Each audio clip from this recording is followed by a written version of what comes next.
Okay, we're back. Yay. So sorry about the technical difficulties, Selena and everybody watching.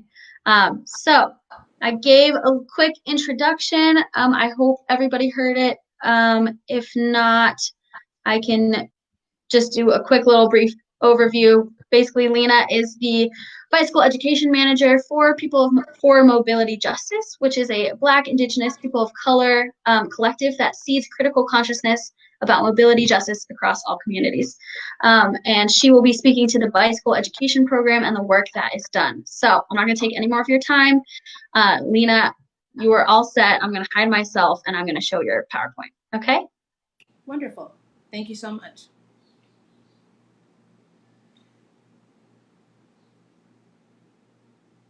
Thank you all for having me. Wonderful. There we go. I'm Lena Williams. I use any pronouns as long as they're said respectfully. I am the bike education manager for PMJ. That's also People for Mobility Justice. It's also known as PMJ. I'm excited to be here with you. I'm excited to share a little bit about the organization and about the awesome work that I get to do. Next slide, please. So, as we've shared with you before, PMJ is a Black, Indigenous, people of color collective, and we seed critical consciousness about mobility justice in all communities. Our vision is that, our mission statement, we envision a world where people have the freedom and resources to move in public spaces with love and dignity. Next slide, please. So, thinking about the love and dignity piece, we want to think about what it means, a little bit to be a person of color moving through space, transportation. So, that's using metro, um, just moving through the world, whether you ride a scooter or a bike, whether you're a person that walk, as you commute. But we know that Black and brown people are hyper policed and there's a lot more attention on us. So, love and dignity, moving through spaces, that's something that we don't necessarily, get to feel super often. So, having that as a vision, and a mission statement to, one day get to that place, I think is, really awesome. But a bit about PMJ's history. PMJ started in 2008 as a small organization called City of Lights through Adonia and Allison. They were really trying to service the low income workers, day laborers, throughout the city who were predominantly Spanish speakers, who were not getting bike education and were using their bikes, as primary modes of transportation. So that popped off in 2008. And then in 2012, we got fiscally sponsored by community partners. And we changed the name to Cultural Communities for Mobility, MCM. And it was volunteer ran until 2016 when we hired our first staff member. A little after that, we're going to flash forward to 2 years. There's been, some growth and, a lot has been happening. We've been able to, hire two staff in 2018. And MCM officially became People for Mobility Justice, the really wonderful and beautiful organization that I get to, work for today. In 2019, we had, about four staff on with us. And as a result of COVID and a lot of other changes, we've had a reduction in staff. We have now two staff that continue to deliver culturally responsible or responsive programming, community education and rides, that would be me, community leadership and development, and thought partnership to national conversations about mobility justice. People are often, seeking us out to, see where we are, see what we're thinking, see what type of projects, we're working on. So we look forward to continuing this work, into the next several years and beyond. Next slide, please.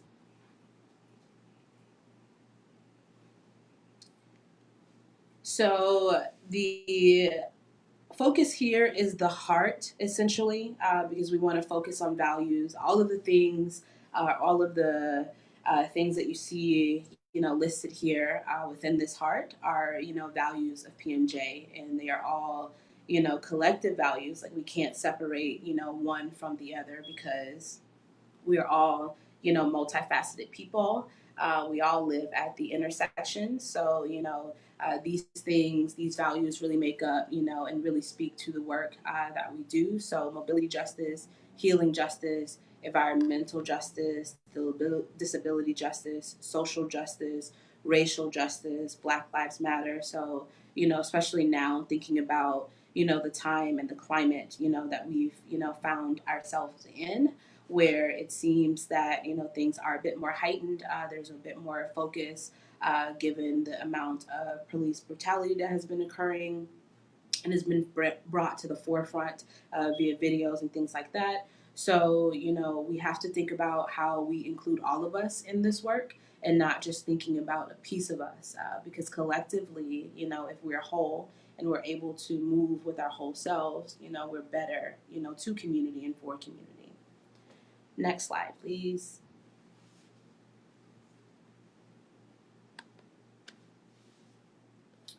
So we try to, really inform our work from a place of, these 5Ds. And really sort of in the middle of the screen here, you see just decriminalization, decongest, dignify, dream, and decolonize. So we break those out into actual actions and ways that we can, strive towards, getting there. So when we think about what it means to decolonize, we partner with Indigenous leaders for a lot of our work.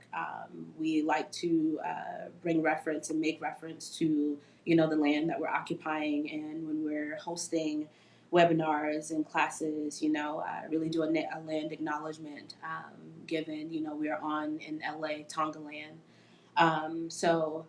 Really bringing that to the forefront and using, not just listing principles or values or things that you'd, really like to strive, from, but actually putting action into, some of that.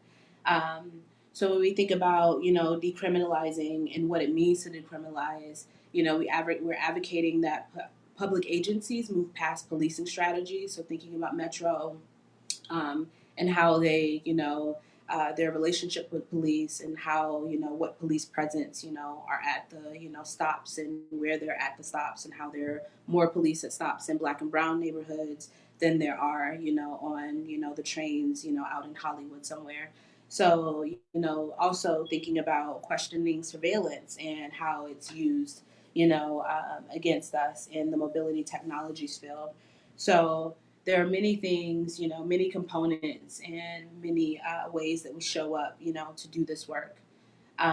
So we think about, decongesting. There's a lot of, traffic here in LA, a lot of cars on the, on the road.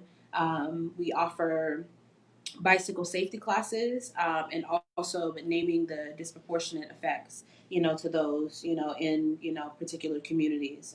As I said, I'll continue to say, throughout this, the lasting message, is that Black and brown people, are hyper policed, that we do experience, extreme, policing, when it comes to just how we move and how we're governed, in space, in our houses, outside of our houses, but definitely in public spaces. To dignify, we are we've planned some safety and wellness pop-ups at transit facilities. We've also led community walks and other community rides, partnering with some other folks. Thinking about dreaming, what it means, to dream, and what it means to think of like what's possible, of all the things that we are, able to, do through this work and the world that we envision for ourselves. What do we dream up? What do we think?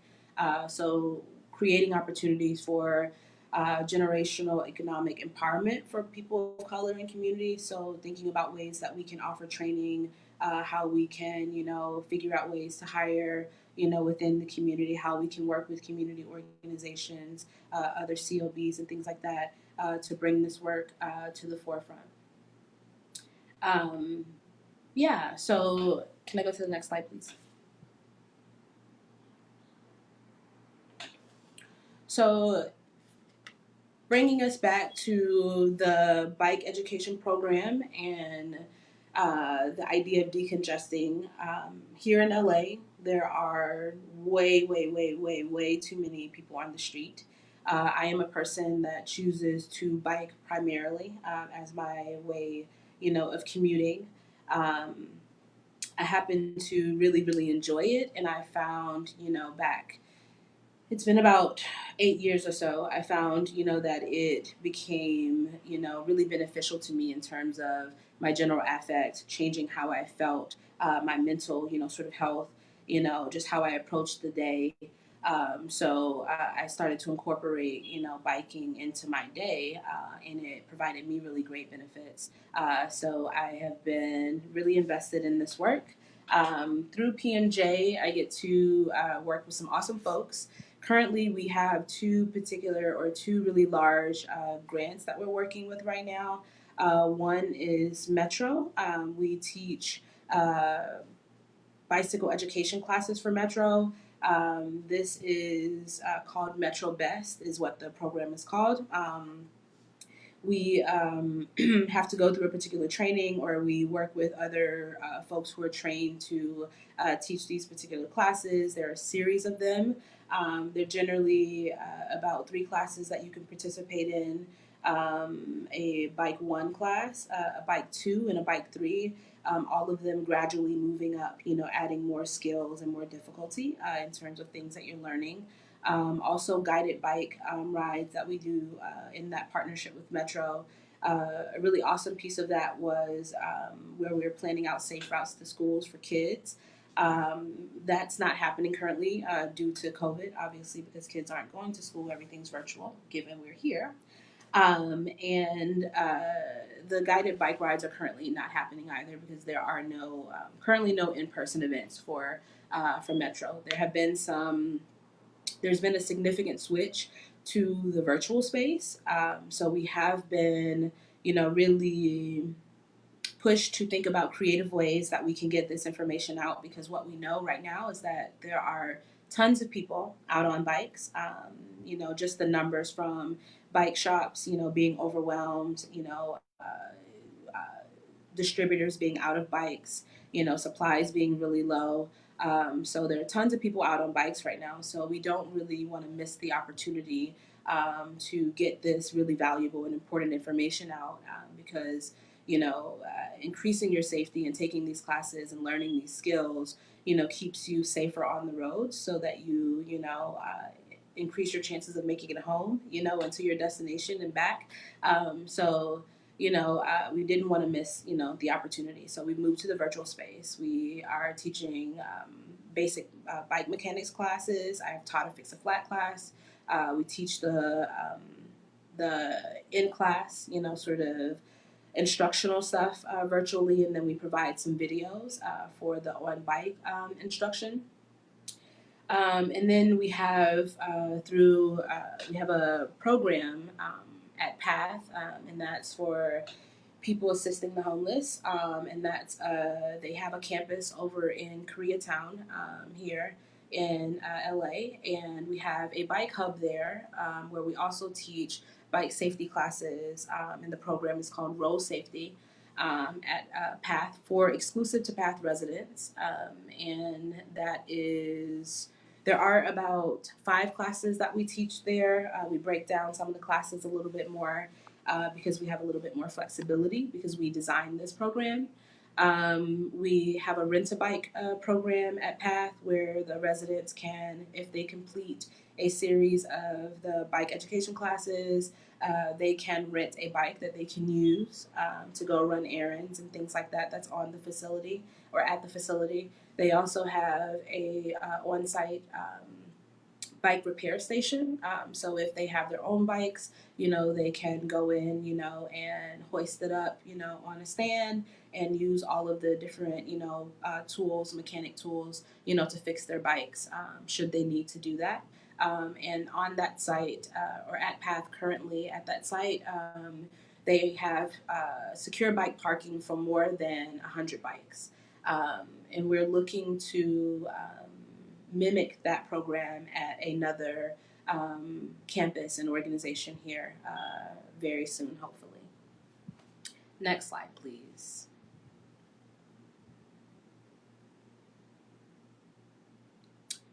So that essentially, concludes the information or the bulk of the information that I wanted to share with you about PMJ. I would love to, hear any questions, that you might have. I also wanted to leave it so that you could, be interested enough that you would go, seek out, some information about the organization on your own. So I wanted to provide our points of contact so that you might be able to, do that. You can reach us on the socials listed here. We're on Facebook, Instagram, and Twitter. You can also email me should you have any direct questions that you are not able to get answered here. If you are curious about some of the bike classes that we're doing and how you can get tapped into some of those virtual classes, definitely hit me up. We have, like I said, been really creative. So we've been thinking about different ways that we can host the classes aside from just the instructional information from the curriculum about bike education. So we know that, people are currently biking to protests, and there have been a lot of bike protests popping up. So I recently did a webinar called Biking in Black-Led Uprisings. So we had, a couple panelists on, to talk about, their experience and what it's like. And we hope that, that can develop into a national conversation. So if any of you are interested in, joining that conversation and you represent a bike club, in your city, definitely, reach out. We'd love to, connect. Yes. And I would just like to give a shout out to my pet care collective, To Be Loved, as South LA's first cooperative corporation. And I'd like to also give a shout out to my riding folks, Date with the Night Bike Collective. We plan bike rides. We have also been planning bike rides during COVID, obviously, socially distant bike rides, but still, giving the community a space to come together. And my folks at Ride On Bike Shop and Co-op in Leimert Park Plaza.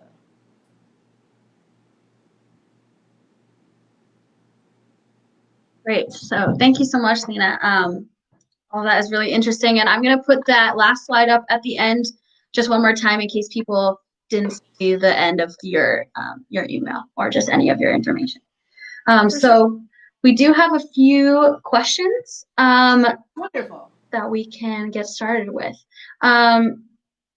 Jacob Weinstein asked if the webinar was recorded anywhere. I'm wondering if he's referring to the webinar about the biking in black. So we intended to record it. Okay. It did not because of all of the technical difficulties that can occur when these things, do. The run through and all of that, everything worked fine. But when we got to the live version of it, it did not record. So it was one of those special moments where you really had to be there. But the really awesome thing is, Jacob, we're going to have another one. I know that we're going to have another one. So I hope that you can join us for one in the future. Fantastic. Awesome. Okay, so Jack Hansen, one of our city councilors in Burlington, wants to know, how did you first hear about People for Mobility Justice, and what was your initial impression of it? So I came to find out about People for Mobility Justice through a relationship with my friends at Ride On Bike Co-op. So I knew that I needed a bike home as soon as I moved here. So I met the folks at Ride On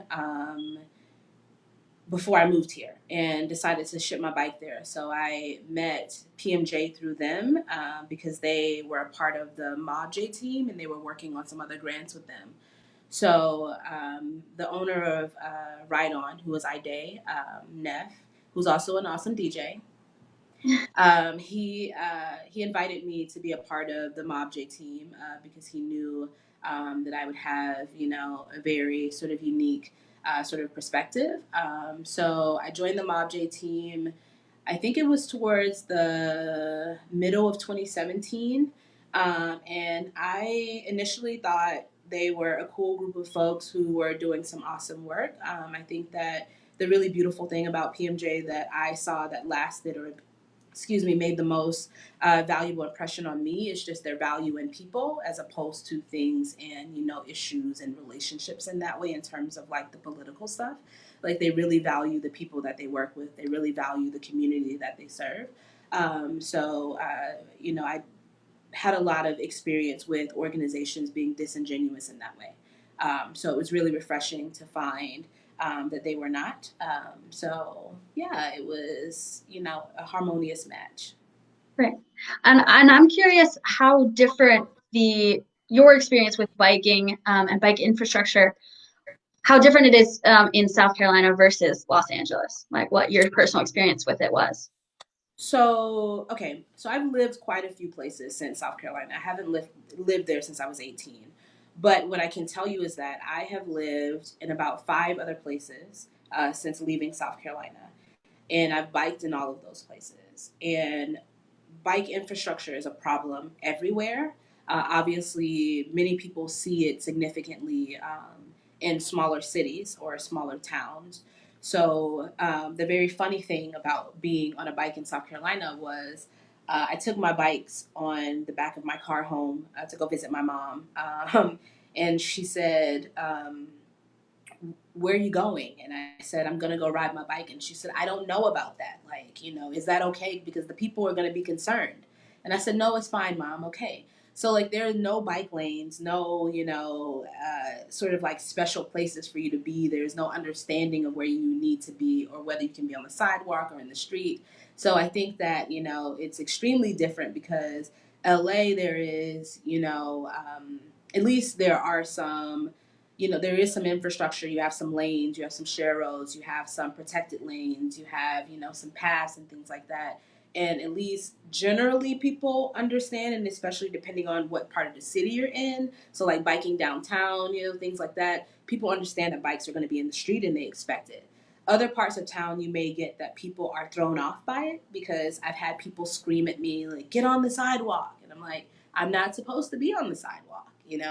Like I could actually get fined for being on the sidewalk depending on what part of the city I'm in. So for me, I'm not trying to increase my chances of dealing with the police. So no, friend, I'm sorry. I understand that I'm making you uncomfortable, but I'm not going to get on the sidewalk.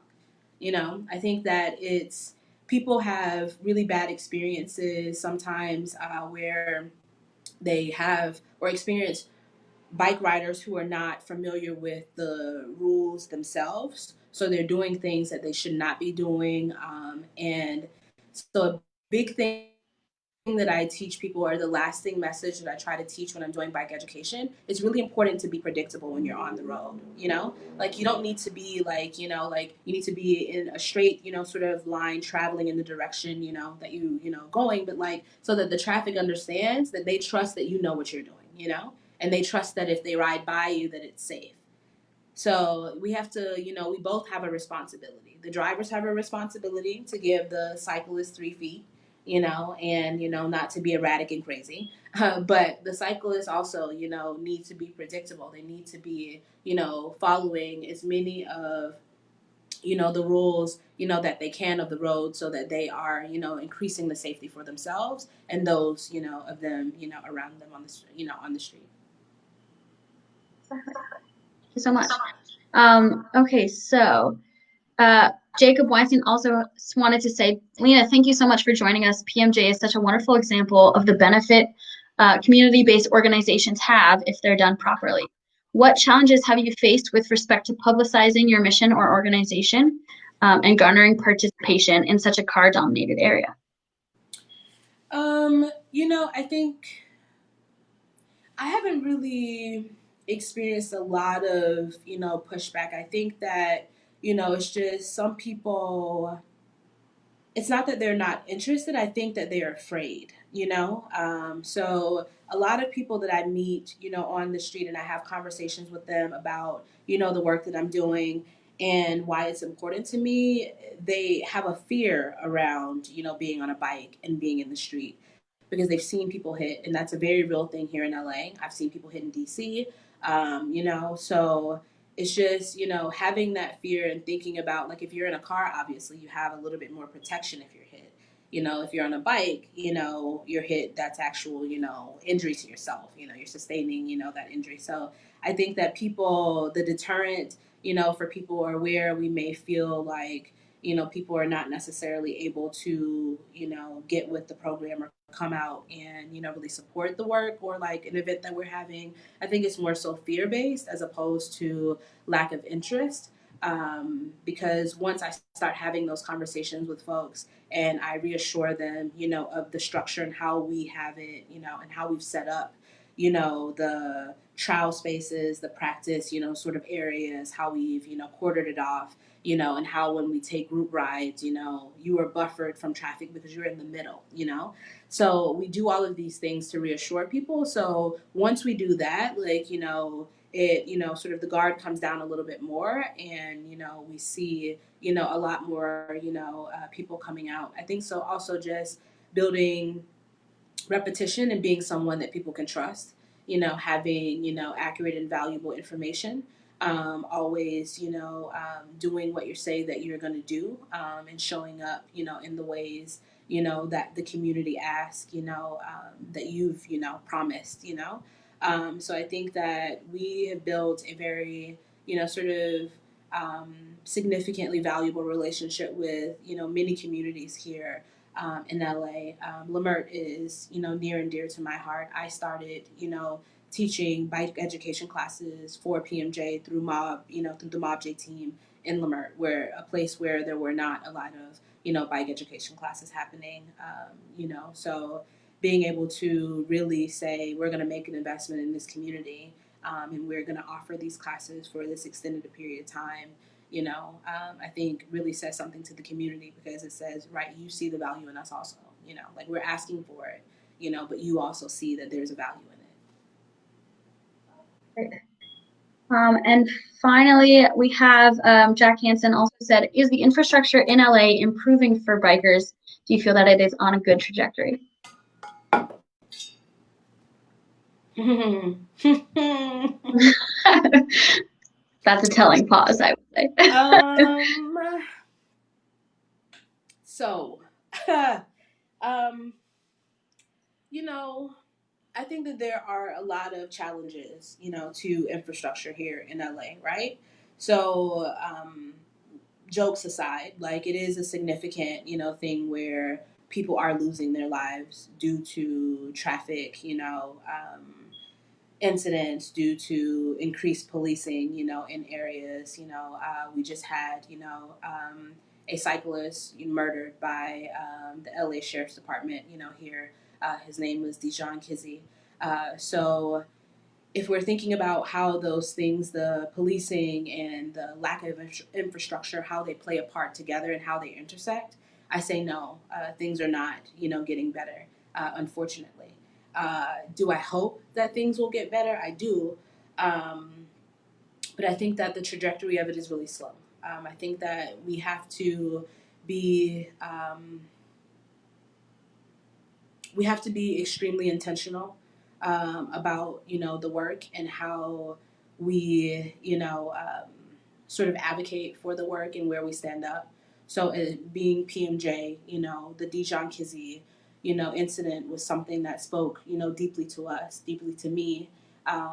Given this is the nature of the work that we've been fighting so hard for, for people to be able to move on their bikes with love and dignity. So um, I hope that we're able to speed up that path. There is an initiative here called Vision Zero, in LA, where they're pushing to have zero traffic deaths. I think it's by 2025 or 20. I think it's 2025. But I have to fact check that. I mean, it may be 2022 or 2025. I think that I think that it's flawed, because it's mimicked after some plans that have been in place in other countries.